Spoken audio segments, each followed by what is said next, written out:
Hi, just making sure everything is getting connected. Give me just a moment.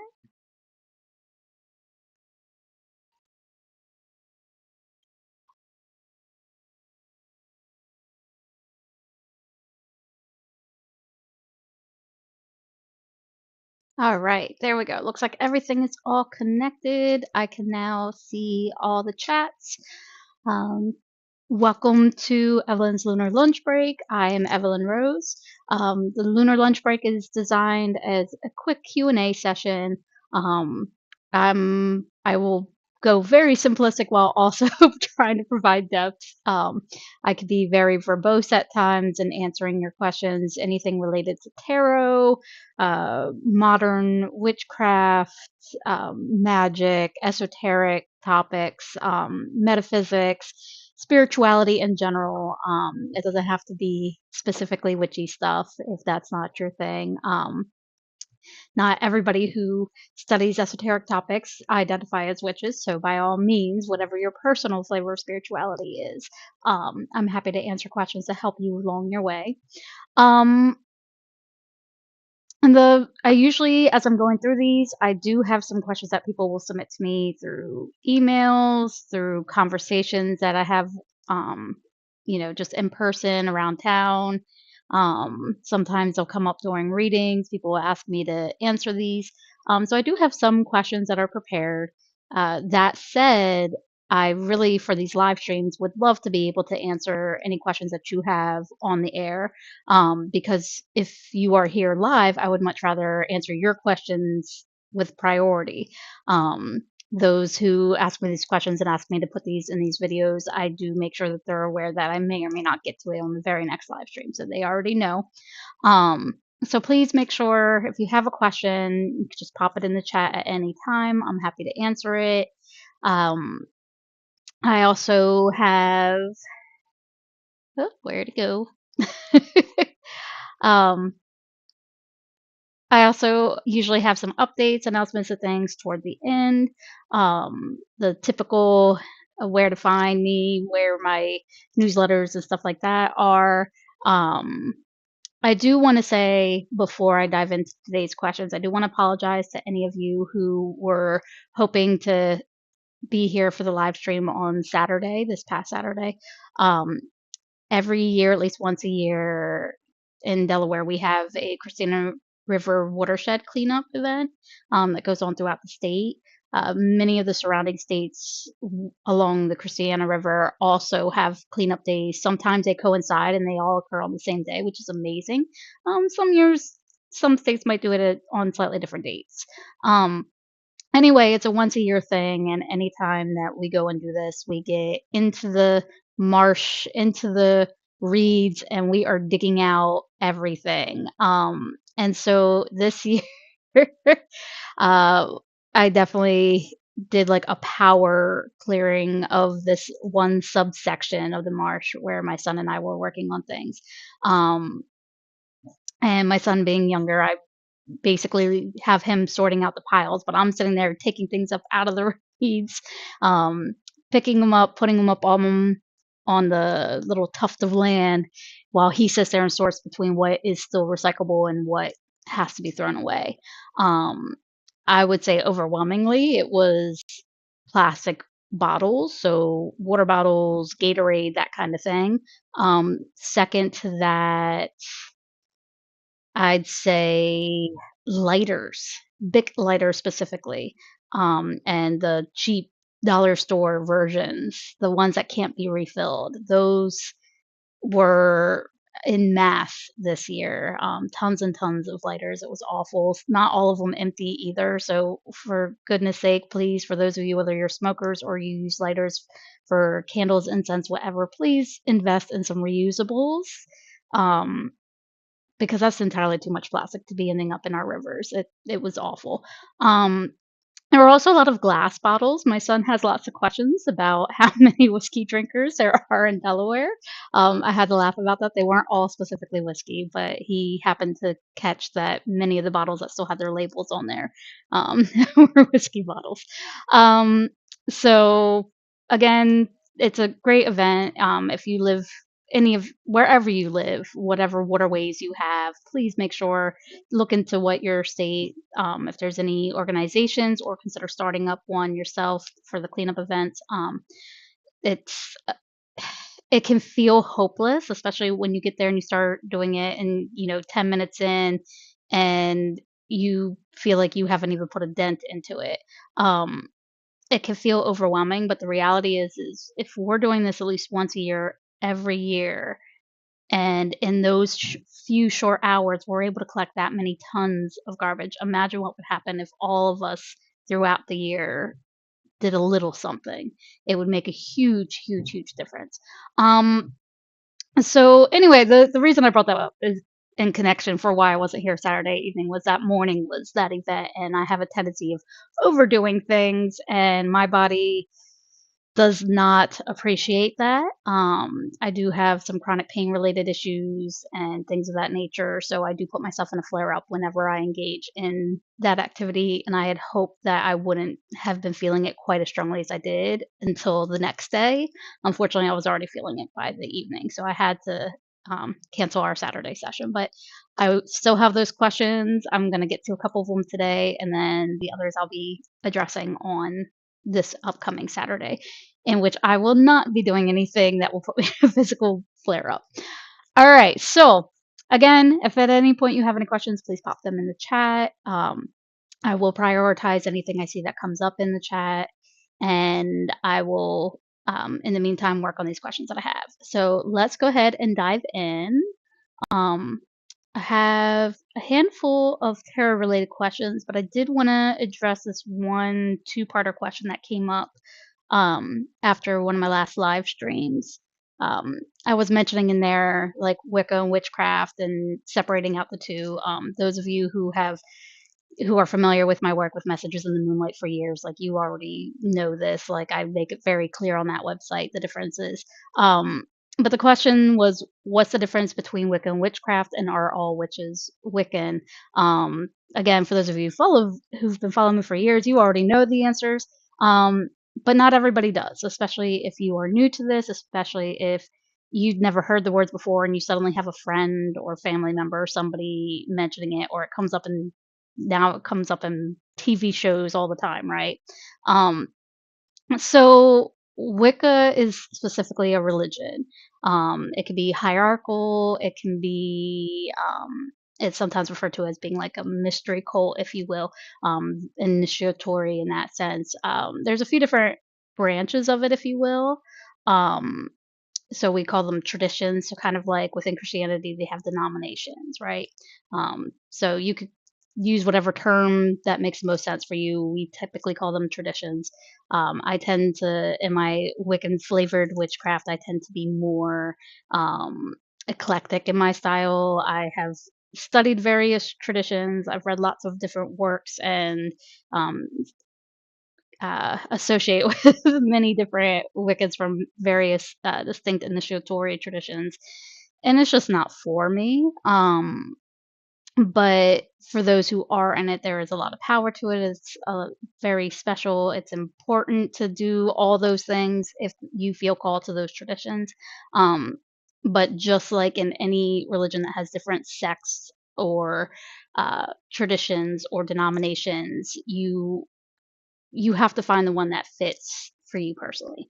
Um, that said, witchcraft itself is not specifically a religion. It can be. There are some religious paths that are referred to as witchcraft, and like that is part of the name or is the name. Um, but they're not. The term witchcraft itself literally means the craft of the witch. So you can be a witch and not be Wiccan, for example. So to that second part of your question about are all witches Wiccan? No, absolutely not. Um, in Wicca's early days, I think we're at, what are we at now? Like 70-ish years? No, 80? Oh my goodness, I've been at this so long, I've forgotten how many years ago it was. But way back, about mid 20th century was when Wicca kind of hit the scene. Gerald Gardner typically gets the credit because that's his name is what's associated with the first public mentions of this name Wicca in this context. And now in those early days, it was taught that this is um, this is one path, right? Like all the different paths, all the different witches out there practicing, no matter what it looked like, sounded like, whether or not they called it witchcraft. Um, Gerald Gardner tended to have open arms and be like, "Yes, you are Wiccan." But today we now know that these are separate paths. They can look extremely different. So all witches are not Wiccan. But that said, all Wiccans, because it is a religion that is grounded within witchcraft, incorporates witchcraft, a Wiccan would be a witch, but a witch wouldn't necessarily be a Wiccan. So to that second part of your question. Um, but again, hopefully that helped answer your question about what the differences between Wicca and witchcraft are. If I didn't get it quite right, please make sure to reach out, let me know. I'm happy to dive back into that a little deeper, especially on one of our Saturday sessions. All right. Before I get into the next question, quick reminder for anyone who has popped in. If you have any questions that you want me to answer related to tarot, modern spiritual practices, anything like that, just pop it into the chat. I do prioritize the chats, but I also have some prepared questions. So please feel free to pop your questions into the chat.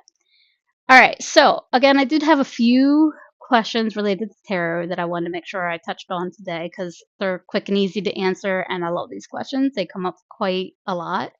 Um, so the first one was, do you need a gifted deck, and can you buy your own?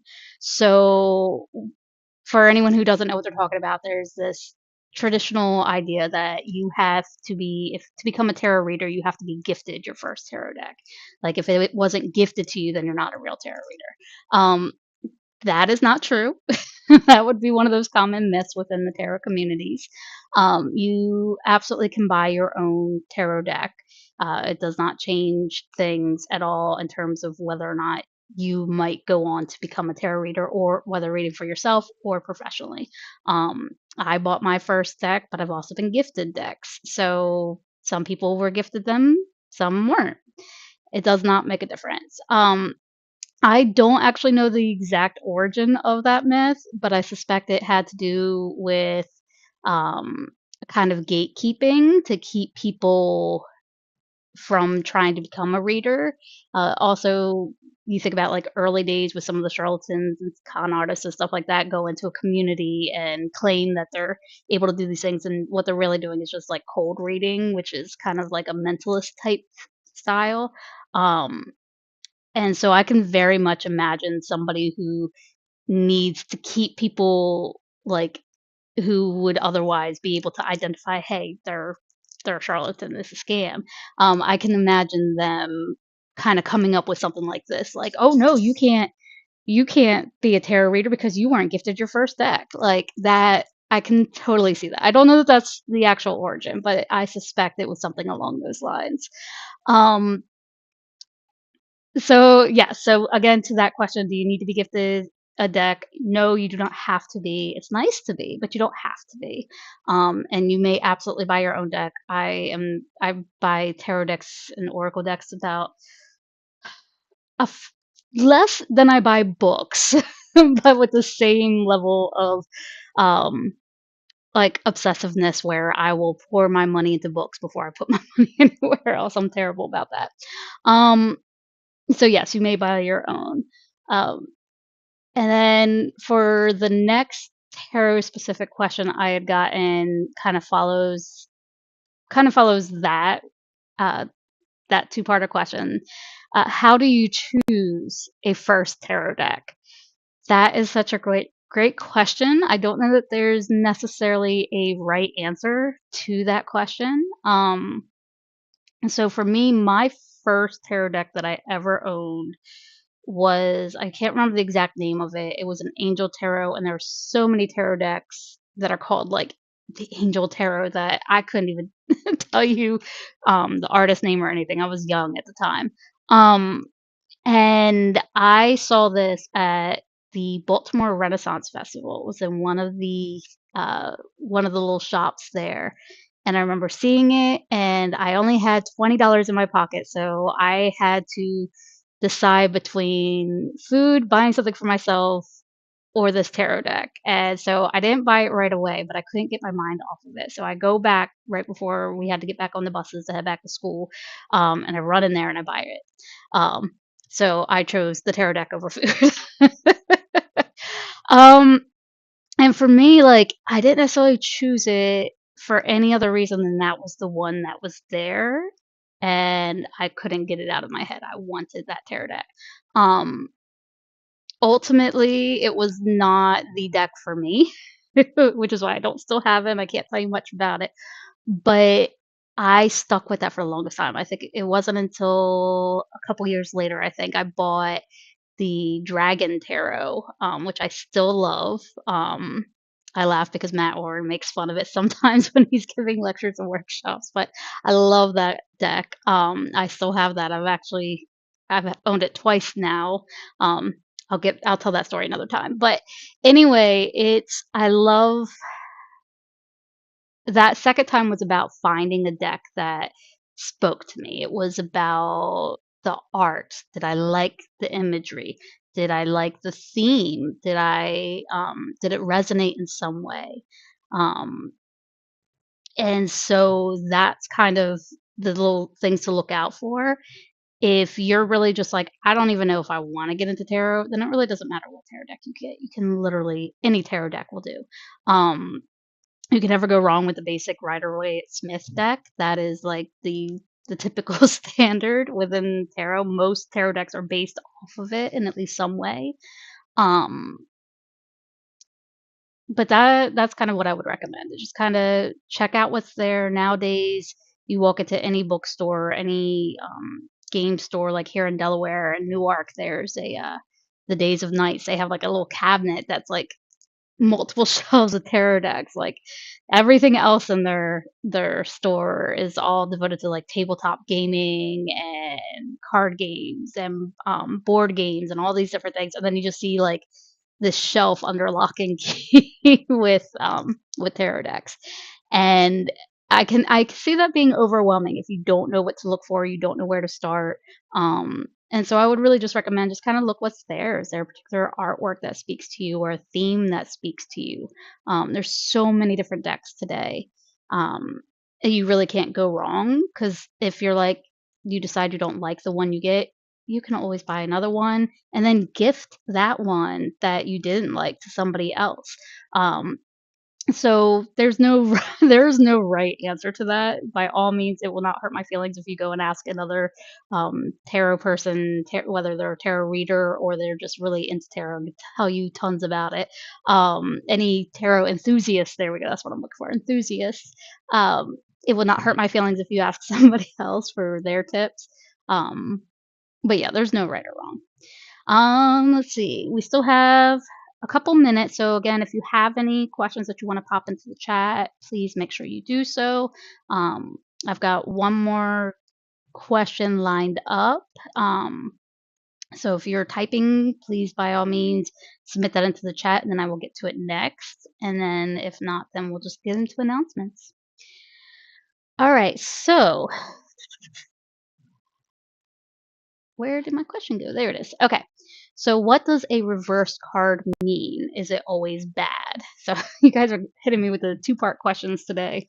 All right. So I am one of those readers who does not read reversals. I did when I was first learning. I do think there's value in like exploring it, but I don't especially when I'm reading for other people, like it doesn't make a lot of sense because most times when you're giving readings or receiving readings, you've got one person on one side of the table, somebody on the other side of the table, and they're facing each other, right?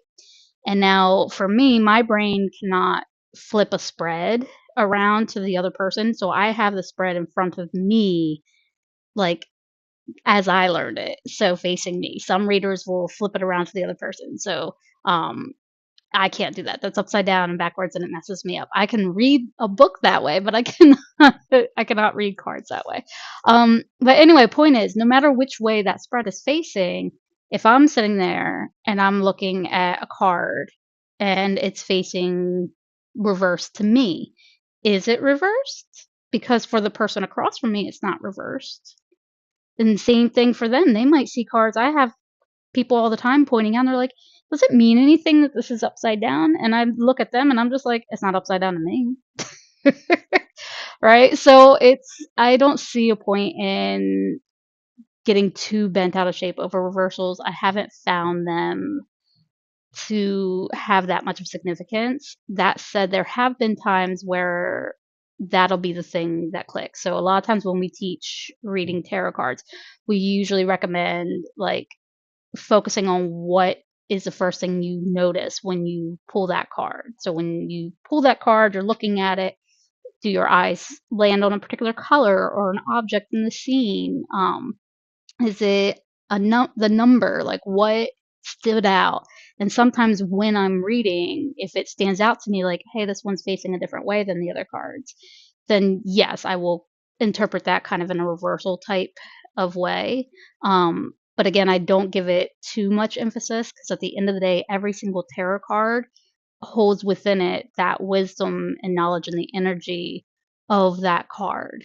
So the good, the bad, um, the hopeful, and the calling you out on your crap kind of thing, right? So so no, the reversals don't always mean something bad. It's kind of like in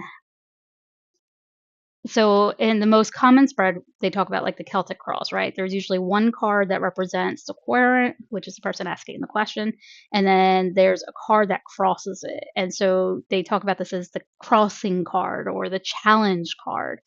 And I tell people all the time, like, I don't know why they call it a challenge card because I don't find that it always is a challenge. Sometimes that card is a very positive, happy card, and there's nothing in the entire spread suggesting any negative meaning for that particular card in that position. Um, so it's kind of in the same way with reversals. Just because it's reversed doesn't mean that it's opposite. It doesn't mean that it's bad. It can mean that it's maybe a little stuck or maybe look at it a different way. Think kind of like hanged man energy, right?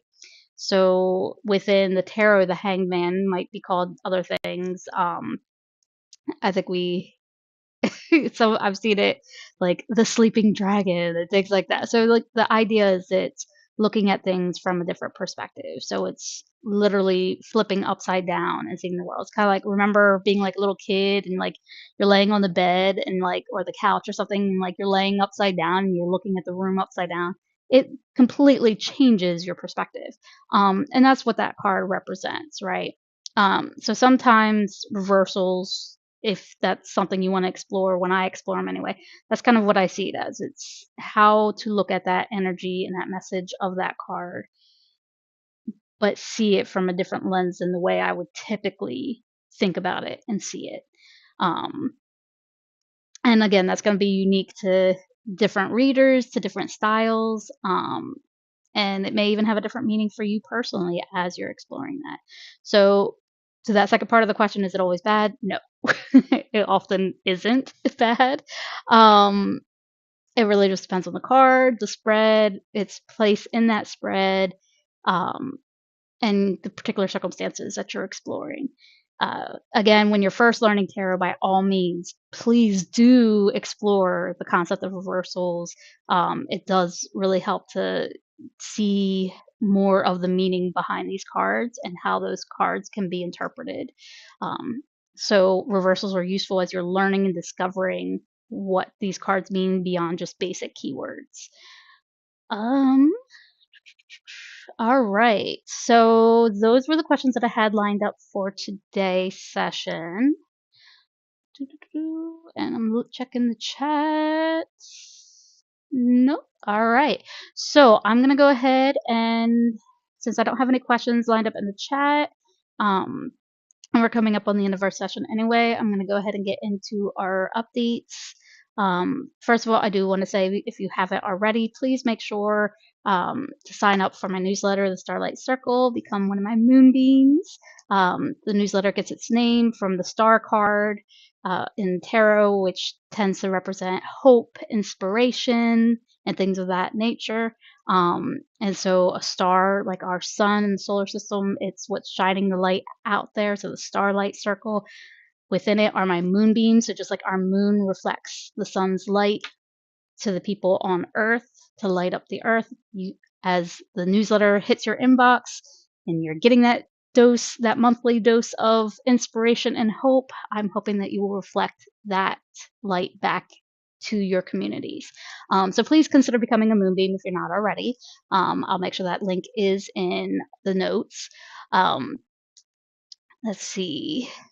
Our next live stream is going to be the Clearing Conversations. Again, as I was mentioning at the start of this stream, I apologize again that I was not here last week.